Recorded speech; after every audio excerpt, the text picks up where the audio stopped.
किसान साथियों नमस्कार, मैं पुनीत सिसोदिया। किसान भाइयों, आपके बहुत ज़्यादा हमें कमेंट देखने को मिलते हैं कि हमारी फसलों की ग्रोथ नहीं आ रही है, हम उसमें क्या डालें, या हमारी फसल फ्लावरिंग स्टेज में है, फूल बनने की अवस्था में है, तो इस समय हमें अपनी फसलों में क्या देना चाहिए, या हमारी फसल फ्रूटिंग स्टेज में है, फल बनने की अवस्था में है, तो हमें क्या देना चाहिए जिससे जो फ्रूट का डेवलपमेंट अच्छा हो, फलों का कलर अच्छा हो, फलों अधिक स्वादिष्ट हो और उनकी क्वालिटी भी अच्छी हो।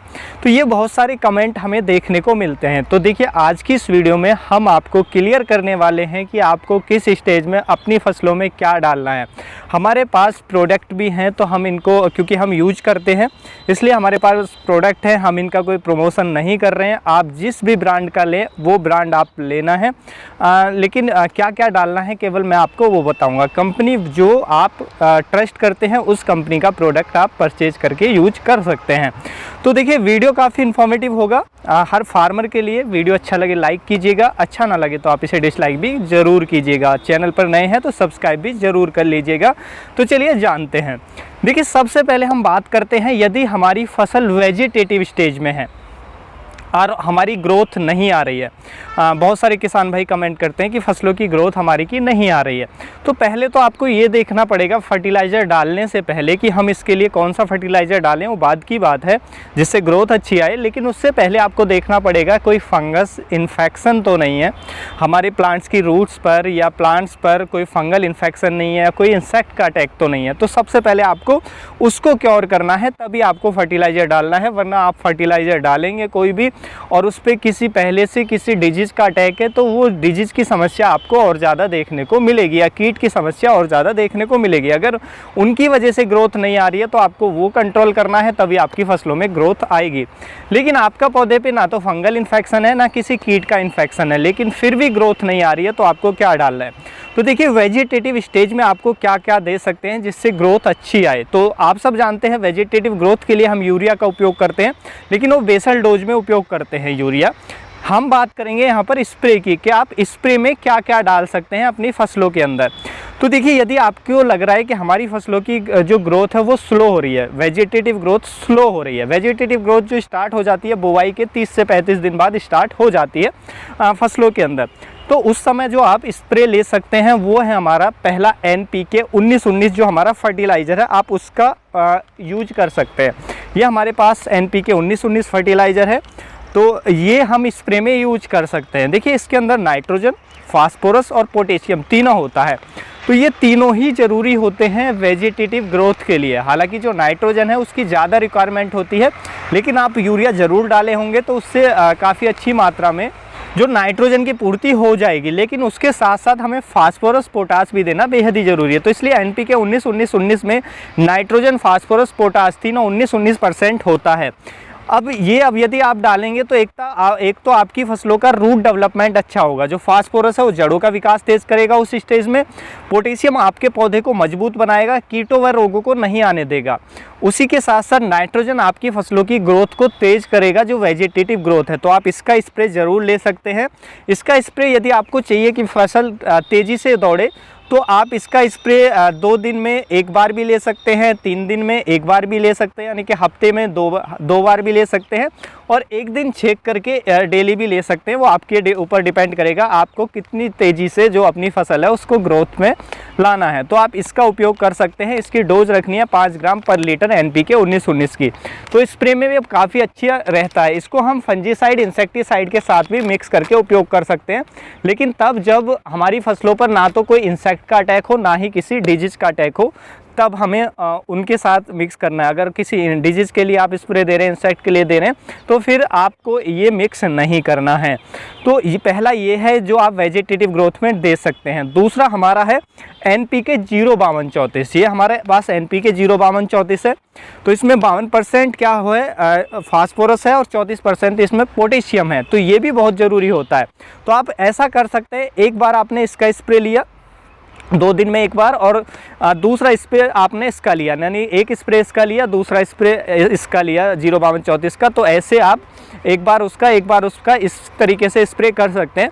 तो इससे आपके प्लांट पे पोटेशियम और फास्फोरस उचित मात्रा में जाएगा, जिससे रूट डेवलपमेंट अच्छा होगा। पोटेशियम जाने से एक तो कीट कम आएंगे, रोग कम आएंगे, पौधा आपका मजबूत होगा। तो ये बहुत अच्छे रहते हैं दोनों। तो इनको आप यूज कर सकते हैं यदि आपकी फसल वेजिटेटिव स्टेज में है और ग्रोथ नहीं आ रही है। उसके साथ साथ आप वेजिटेटिव स्टेज में 15 दिन में एक बार जो हमारे माइक्रो न्यूट्रेंट्स हैं उसका भी उपयोग कर सकते हैं। माइक्रो न्यूट्रेंट्स कोई भी किसी भी कंपनी का ले लें, 15 दिन में नहीं, ये कम से कम 25 दिन में एक बार, 25 से 30 दिन में एक बार आप इसका स्प्रे ले सकते हैं। तो वेजिटेटिव ग्रोथ में आप एक बार इसका भी स्प्रे ले सकते हैं।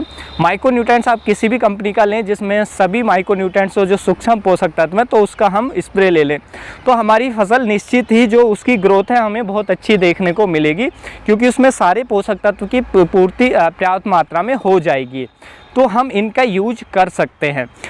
देखिए, इनके कुछ नुकसान भी हो सकते हैं। क्या ये सभी किसानों को बेनिफिट्स ही देंगे, क्या नुकसान भी हो सकते हैं, वो भी जानना बेहद ही ज़रूरी है। तो वो भी हम इस वीडियो में समझेंगे। पहले हम क्या क्या यूज कर सकते हैं वो जानते हैं। तो वेजिटेटिव स्टेज में अगर ग्रोथ नहीं आ रही है तो आप इनका उपयोग करें। एक बार आप इसको 19-19 के साथ जो हमारे माइक्रो न्यूट्रेंट्स है उसको दे दें वेजिटेटिव ग्रोथ में, बाकी इन दोनों का फिर आप स्प्रे करते रहें सेपरेट, तो आपको बहुत अच्छे रिजल्ट देखने को मिल जाएंगे। प्रिवेंटिव में कोई फंजीसाइड दे रहे हैं तो उनके साथ भी आप इनको NPK 19-19 या 052-34 को आप यूज कर सकते हैं। तो आपकी जो फसल की ग्रोथ है अच्छी आपको देखने को मिलेगी, अगर उसमें किसी फंगल इन्फेक्शन नहीं है या इंसेक्ट का इन्फेक्शन नहीं है। उसके बाद चलते हैं फ्लावरिंग स्टेज में। फ्लावरिंग स्टेज के लिए भी आपके बहुत सारे कमेंट आते हैं कि हम क्या दें जिससे फ्लावर ड्रॉप कम हो, फ्लावरिंग अच्छी आए, हमारी फसलों पर जो फ्लावर है वो अच्छा देखने को मिले। तो देखिए, एक तो आप NPK 052-34 का यदि आप पहले से स्प्रे कर रहे हैं तो क्योंकि आप प्लांट में जो फास्फोरस है वो अच्छी मात्रा में दे रहे हैं, उचित मात्रा में दे रहे हैं, तो उससे फ्लावरिंग आपकी अच्छी आनी है, निश्चित आती है। क्योंकि जो फास्फोरस है वो फ्लावर को एनहेंस करता है, फ्लावर को बढ़ावा देता है।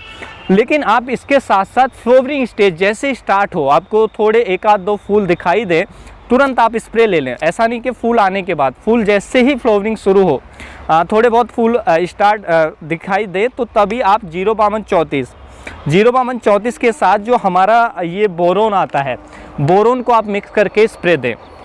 बोरोन देखिए हमारे पास 20% वाला है सोल्यूबोर के नाम से। तो इसकी हमें डोज रखनी होती है 1 से लेकर 1.5 ग्राम पर लीटर पानी में मिलाकर। तो NPK 052-34 प्लस बोरोन का एक स्प्रे आप जरूर ले लें फ्लावरिंग स्टेज जैसे स्टार्ट हो, तुरंत उससे पहले।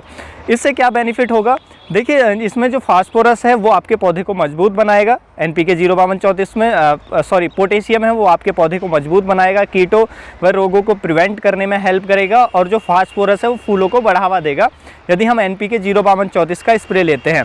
उसके साथ साथ बोरोन भी डालते हैं। तो बोरोन क्या काम करेगा कि ये जो फूलों के अंदर पोलन ट्यूब होती है जिससे परागण होता है, तो पोलन ट्यूब को ये उसकी जो लंबाई है, लेंथ है, उसको बढ़ाने में हेल्प करता है, जिससे पॉलिनेशन प्रॉपर होता है हमारे फूल के अंदर। जब पॉलिनेशन होगा तो हमारा फ्लावर ड्रॉप नहीं होगा, जो हमारा फूल है वो फलों में कन्वर्ट हो जाएगा। देखिए हमारे फसलों में फ्लावर ड्रॉप का यानी कि फूल का असमय गिरने का एक बहुत बड़ा कारण होता है कि उसमें पॉलिनेशन यानी कि परागण प्रॉपर नहीं हो पाना। तो अगर पोलन ट्यूब जो है वो प्रॉपर विकसित होगी तो उसमें पॉलिनेशन प्रॉपर होगा, जिससे हमें फ्लावर ड्रॉप नहीं देखने को मिलेगा। तो वो फूलों को बढ़ाएगा और ये फूलों को ड्रॉप होने से रोकेगा, जिससे फूल फलों में कन्वर्ट होंगे, आपका प्रोडक्शन बढ़ेगा। तो आप इनका ज़रूर स्प्रे ले सकते हैं। तो ये फ्लावरिंग स्टेज के लिए हमें ये स्प्रे लेना है, काफ़ी अच्छा रहता है। देखिए इसके साथ साथ आपको ये भी ध्यान रखना है कि हम इनका स्प्रे तो ले रहे हैं, ठीक है, ये बेनिफिट्स देंगे, लेकिन ऐसा ना हो कि हमारे पौधे के अंदर और किसी पोषक तत्व की कमी हो जाए। बाकी जितने भी पोषक तत्व हैं, देखिए एक प्लांट की अच्छी ग्रोथ के लिए 17 जो न्यूट्रिएंट्स है, पोषक तत्व है, वो ज़रूरी होते हैं, आप सब जानते हैं। तो उनमें से किसी की भी कमी नहीं होनी चाहिए, यानी कि वो भी प्रॉपर मात्रा में होना चाहिए। ऐसा नहीं है कि हमने फास्फोरस और बोरोन का स्प्रे दे दिया फ्लावरिंग स्टेज में तो फ्लावर अच्छे ही आएंगे। यदि हमारी फसल में किसी भी तत्व की डिफिशियंसी है तो भी दिक्कत आएगी और हमारी फसल अच्छे से ग्रो नहीं करेगी और फ्लावर ड्रॉप होगा। तो बाकी तत्व भी बैलेंस मात्रा में होना ज़रूरी है, लेकिन इनको हम थोड़ा एक्स्ट्रा स्प्रे के माध्यम से दे सकते हैं, इससे हमें अच्छे रिजल्ट देखने को मिलेंगे। उसके साथ साथ हम बढ़ते हैं फ्रूटिंग स्टेज की तरफ। फ्रूटिंग के लिए बहुत सारे कमेंट आते हैं। तो देखिए फ्रूटिंग स्टेज में भी जो हमारा एक आता है NPK 0050, तो NPK 0050 में जो पोटेशियम होता है वो होता है, तो आप उसका स्प्रे ले सकते हैं, तो वो बहुत अच्छा काम करता है। देखिए पोटेशियम जो होता है वो फलों को सुधारने के लिए, उनके साइज़ को बढ़ाने के लिए, उनमें मिठास लाने के लिए, उनके कलर को एनहेंस करने के लिए पोटेशियम ज़रूरी होता है। तो NPK 0050 का आप फ्रूटिंग स्टेज में स्प्रे ज़रूर लेते रहें। जैसे ही फ्रूटिंग स्टार्ट हो तो उसके आप स्प्रे ले लें, 2 या 3 स्प्रे जो भी आप ले सकते हैं, 2 ले सकते हैं, 2 स्प्रे ले लें, 3 स्प्रे ले लें। तो इससे देखेंगे आपके जो फलों का साइज़ है वो अच्छा विकसित होगा, फल अच्छी क्वालिटी के आपके बनेंगे। उसके साथ साथ देखिए आपको जो हमारी फ्रूटिंग स्टेज है उसमें हमें जो हमारा होता है कैल्शियम नाइट्रेट का भी एक स्प्रे ज़रूर ले लेना है, क्योंकि अगर फ्रूटिंग स्टेज में कैल्शियम की कमी आ जाती है तो उससे क्या है कि आप जानते हैं कि जो ब्लूसम एंड रॉट डिजीज होता है वो देखने को मिलता है, यानी कि जो फलों का विकास है वो प्रॉपर नहीं हो पाता है, क्योंकि उसमें जो सेल्स है, सेल्स का निर्माण नहीं हो पाता है। कैल्शियम की कमी से सेल वॉल विकसित नहीं हो पाती है सेल के अंदर, जिससे सेल का निर्माण नहीं हो पाता है, इससे फलों अच्छे विकसित नहीं होंगे, आपके फ्रूट्स का साइज़ नहीं बढ़ेगा अगर कैल्शियम की कमी है। तो इसलिए कैल्शियम नाइट्रेट भी बेहद ही ज़रूरी है। उसके साथ साथ बोरान का भी एक स्प्रे आप ले सकते हैं फ्रूटिंग स्टेज में भी, क्योंकि बोरान आपके फलों को ब्रस्टिंग होने से बचाता है। आप देखते होंगे कि फलों में ब्रस्टिंग आ जाती है, कच्चा फल है वो फट जाता है, तो वो होता है बोरोन की कमी के कारण। या आप जो पानी की कमी हो जाए एकदम कि आपने पानी नहीं दिया, खेत में सूखा हो गया और उसके बाद एकदम पानी दिया, तो उसकी वजह से भी ये समस्या आती है। तो पानी को भी मैनेज करना है, एकदम सूखा भी नहीं होना है और ज़्यादा पानी भी नहीं देना है। और उसके साथ साथ आप बोरोन का भी स्प्रे ले सकते हैं फ्रूटिंग स्टेज में, तो जो फल है वो ब्रस्ट भी नहीं होंगे, तो इससे आपके जो फलों का साइज़ अच्छा होगा, उनकी क्वालिटी आपको अच्छी देखने को मिलेगी। तो बोरोन का और कैल्शियम नाइट्रेट का एक स्प्रे ले लें, और जो हमारा NPK 0050 है उसके आप 2 या 3 स्प्रे ले सकते हैं। तो आपको देखेंगे कि फल जो हैं आपके अच्छे विकसित होंगे, तो इनको आप ले सकते हैं अपनी फसलों पर, तो इनको अच्छे रिजल्ट देखने को मिलेंगे आपको अपनी फसलों के अंदर। देखिए एक किसान भाई थे, उन्होंने हमें कमेंट किया था कि हम क्या क्या डालें फसलों के अंदर, हम क्या क्या डालें, कि कभी कैल्शियम नाइट्रेट 0050, यानी कि इतने प्रोडक्ट हैं कि हम समझ नहीं पाते हम क्या क्या डालें, और इतने डालें भी तो उस एक्सपेंस बहुत ज़्यादा आता है हमारी फसलों के अंदर। तो देखिए यदि आप ऐसे किसान हैं तो अगर आप इस झंझट से बचना चाहते हैं, यानी कि मैं बोरोन दिया, कभी ये दिया, ये माइक्रोन्यूट्रेंट्स दिया, कभी कैल्शियम नाइट्रेट देना है, इस झंझट से बचना चाहते हैं और आप केवल नाइट्रोजन, फास्फोरस, पोटास ये 3 तत्व देने चाहते हैं अपनी फसलों को, तो आप क्या करें कि अपने खेत के अंदर उससे बचने का एक ही उपाय है कि खेतों के अंदर ज़्यादा से ज़्यादा जो FYM मैन्योर है, यानी कि गोबर की खाद आप वो डालो।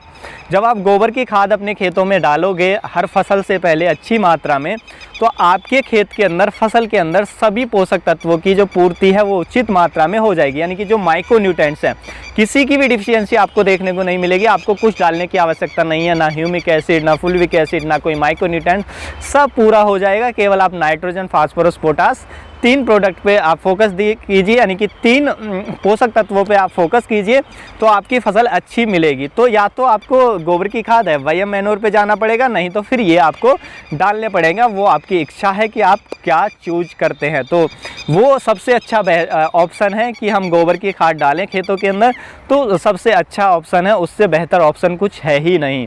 तो वो आपके ऊपर डिपेंड है। अब देखिए क्या ये सभी फार्मर को ये बेनिफिट ही देंगे यदि आप लेते हैं स्प्रे 0050 का, 05234 का, NPK 1919 का, यदि आप हम स्प्रे लेते हैं, क्या बेनिफिशियली होगा हर फार्मर के लिए? तो ऐसा बिल्कुल भी नहीं है। हो सकता है आपका फील्ड में फॉस्फोरस पहले से अधिक हो और वो अवेलेबल भी फॉर्म में हो, पहले से अधिक हो, या कोई तत्व है कि वो पहले से अधिक है आपकी सॉइल के अंदर, तो वो सॉइल टेस्ट कराएं। यदि सॉइल टेस्ट में वो पहले से अधिक आता है और अवेलेबल फॉर्म में है, तो आप उसको ना दें, फिर उसको कम दें, क्योंकि इसको कोई भी तत्व यदि आप ज़्यादा भी दे रहे हैं, ऐसा ना करें कि आप 05234 के स्प्रे ही लेते चले जाएं, तो उससे क्या है फास्फोरस की टॉक्सिसिटी हो जाएगी, पोटेशियम की टॉक्सिसिटी हो जाएगी, यानी कि कोई भी तत्व अगर ज़्यादा हो गया ना तो वो भी नुकसान देता है। तो इसलिए एक बैलेंस मात्रा में ही आपको स्प्रे लेना है, ज़रूरत से ज़्यादा ना दें। और वो आपको पता होगा कि हमारी सॉइल के अंदर किस तत्व की अधिकता है, तो आपको उसको अवॉइड करना है या उसको कम देना है। उसको ज़रूरत से ज़्यादा नहीं देना है। यदि कोई पहले से ही उसकी अधिकता है आपकी सॉइल के अंदर, तो उस तत्व को देने से बचे। ज़्यादा है तो देने से ही बचे, और यदि बैलेंस है तो फिर आप 1-2 स्प्रे ले सकते हैं। लेकिन किसी तत्व की डिफिशियंसी आपकी सॉइल में, वो सॉइल टेस्ट से आपको पता चल जाएगा, तो फिर आप उसको ज़्यादा यूज कर सकते हैं। तो वो आप सॉइल टेस्टिंग कराएंगे तभी आपको पता होगा। तो इसलिए कोई भी तत्व अगर आप देते हैं उससे बेनिफिट भी होगा, लेकिन ज़रूरत से ज़्यादा देते हैं तो नुकसान भी होगा, ये भी आपको ध्यान रखना है। तो उम्मीद है किसान भाइयों, जो आज की जानकारी है आपको अच्छी लगी होगी। जानकारी अच्छी लगी तो वीडियो को लाइक करें, ज़्यादा से ज़्यादा फार्मर के साथ इसे शेयर करें ताकि उन तक भी ये जानकारी पहुंच सके। मिलूंगा मैं आपको एक और नई वीडियो में नई जानकारी के साथ। तब तक के लिए आप अपना ख्याल रखें। धन्यवाद।